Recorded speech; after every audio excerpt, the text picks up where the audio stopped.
नमस्कार। आज सर्वप्रथम मैं आप सभी को नव वर्ष की शुभकामना देता हूं। ये आने वाला साल आपके लिए सुखद हो, मंगल मंगल प्रदान करने वाला हो।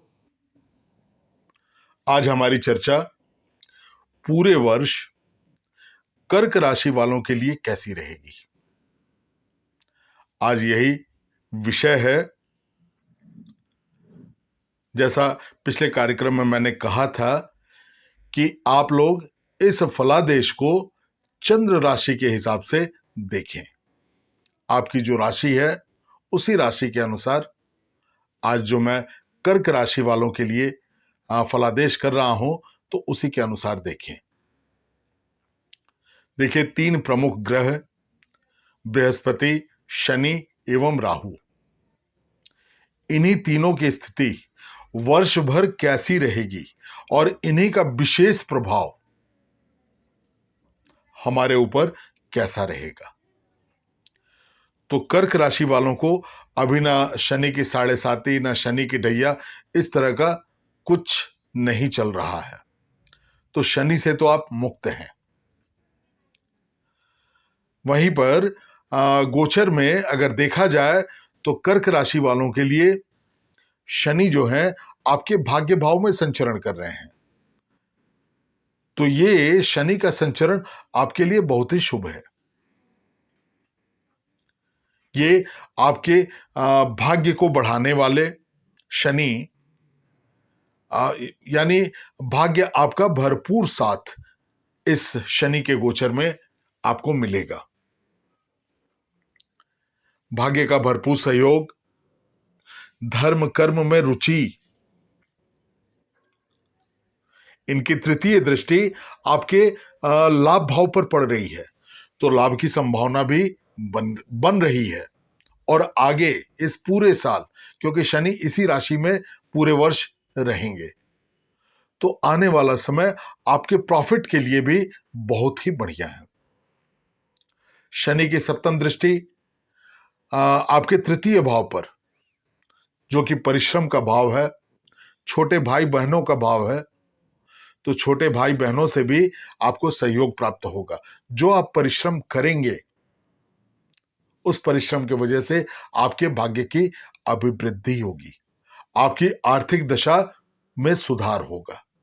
वहीं इनकी दशम दृष्टि आपके छठे भाव पर, जो रोग और शत्रु भाव है, तो स्वास्थ्य में भी सुधार होगा, शत्रुओं का पराभव होगा।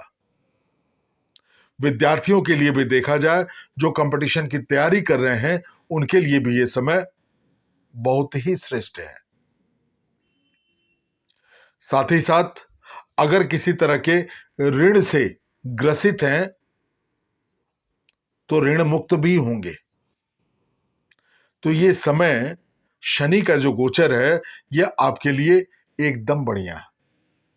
वहीं अगर बृहस्पति को देखा जाए तो बृहस्पति आपकी राशि से द्वादश भाव में संचरण कर रहे हैं।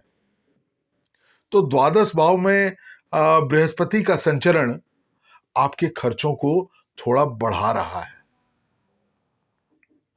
व्ययाधिक्य हो रही है। लेकिन अच्छी बात यह है कि जो भी खर्चे हो रहे हैं वो अच्छे कार्यों में हो रहे हैं। ये एक अच्छी बात है। बृहस्पति की यहां से पंचम दृष्टि आपके सुख भाव पर, तो सुख में अभिवृद्धि ये करा रहे हैं। सप्तम दृष्टि वहीं इनके छठे भाव पर, जो कि इनका अपना भाव है। यहां धनु राशि बन रही है, तो रोग और शत्रुओं से डरने की कोई आवश्यकता नहीं है। वहीं इनकी नवम दृष्टि अष्टम भाव पर, तो थोड़ा सा, जैसा मैंने कहा कि खर्चे को बढ़ा रहे हैं, तो अष्टम दृष्टि नवम दृष्टि अष्टम भाव पर, वहीं पे राहु भी बैठे हुए हैं। तो एक तरफ तो छठे भाव पर जो इनकी दृष्टि है तो रोगों का शमन कर रहे हैं, लेकिन वहीं नवम दृष्टि अष्टम भाव पर थोड़ा सा सेहत के ऊपर ध्यान देना भी जरूरी है। अगर किसी रिसर्च या शोध या ज्योतिष, तंत्र मंत्र, अध्यात्म, इस तरह के कार्यों में जुड़े हुए हैं तो इसमें निश्चित है कि सफलता मिलेगी। वहीं बृहस्पति का गोचर आपके लिए और सुखद होने जा रहा है। ये 2 जून को अपना राशि परिवर्तन करेंगे और मिथुन राशि से कर्क राशि में आ जाएंगे, यानी आपके लग्न पर ही इनका गोचर होगा। तो आने वाला समय आपके लिए बहुत ही बढ़िया है।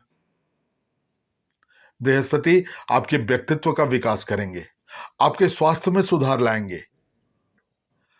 आपके लिए हर तरह से ये बृहस्पति अनुकूल हो जाएंगे। यहां से इनकी पंचम दृष्टि शिक्षा भाव पर, सप्तम दृष्टि सप्तम भाव पर और नवम दृष्टि भाग्य भाव पर। तो विद्यार्थियों के लिए 2 जून के बाद अति उत्तम समय। प्रेम संबंधों के लिए भी अति उत्तम समय 2 जून के बाद। वहीं सप्तम दृष्टि सप्तम भाव पर, तो वैवाहिक जीवन बहुत ही बढ़िया होगा। अगर मान लीजिए किसी का विवाह नहीं हुआ है तो यह समय होगा जब विवाह होगा, या पूरी तरीके से बातचीत पूर्ण हो जाएगी, क्योंकि सप्तम दृष्टि सप्तम भाव पर पड़ रही है। व्यवसायियों के लिए भी यह समय उत्तम होने जा रहा है। वहीं भाग्य भाव पर इनकी नवम दृष्टि, तो भाग्य में अभिवृद्धि होगी। कर्क राशि वालों के लिए बस एक ही जो राहु का गोचर है वो अष्टम भाव में हो रहा है। ये थोड़ा सा चिंता का विषय है कि यहां पे आपको अपने स्वास्थ्य के ऊपर ध्यान देना होगा। देखिए, राहु भ्रम की स्थिति पैदा करता है, तो स्वास्थ्य में भी भ्रम की स्थिति ये राहु पैदा करेगा। मान लीजिए कि तबीयत ठीक नहीं है, लेकिन पता ही नहीं चलेगा कि आखिर किस वजह से स्वास्थ्य में ये परेशानी है। तो स्वास्थ्य के ऊपर विशेष रूप से आपको ध्यान देना होगा। वहीं राहु की पंचम दृष्टि आपके द्वादश भाव पर, तो ये खर्चों को भी बढ़ा देंगे। सप्तम दृष्टि आपके धन भाव पर, तो धन के संचयन में भी परेशानी पैदा करेंगे।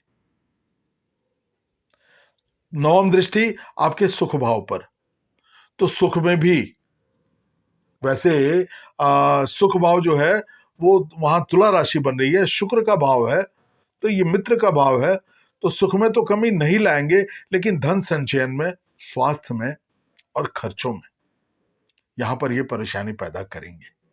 तो राहु से सतर्क रहने का जरूरत है। राहु के लिए मैं आपको उपाय बता रहा हूं, यह आप उपाय करें। देखिए, राहु का बीज मंत्र है ओम रांग राहुवे नमः। इस मंत्र का जितना जप हो सके आप करें। साथ ही साथ श्री गणेश का बीज मंत्र ओम गंग गणपते नमः, इस मंत्र का एक माला प्रतिदिन जप करें और बुधवार के दिन 11 दूर्वा गणेश जी को समर्पित करें। राहु की शांति होगी और आपका ये जो समय है ये ठीक से गुजर जाएगा। मैंने जैसा भी कहा, शनि का भी गोचर आपके लिए अच्छा है, बृहस्पति का अच्छा होने जा रहा है, तो राहु का जो गोचर थोड़ा सा खराब फल दे रहा है, उसके लिए जो मैं उपाय बताया हूं, इसको आप करें। निश्चित रूप से आपकी समस्या राहु की वजह से जो खड़ी हो रही है दूर होगी। तो बस आज इतना ही। अब अगले कार्यक्रम में हम लोग फिर मिलेंगे जब सिंह राशि की चर्चा होगी। तब तक के लिए नमस्कार।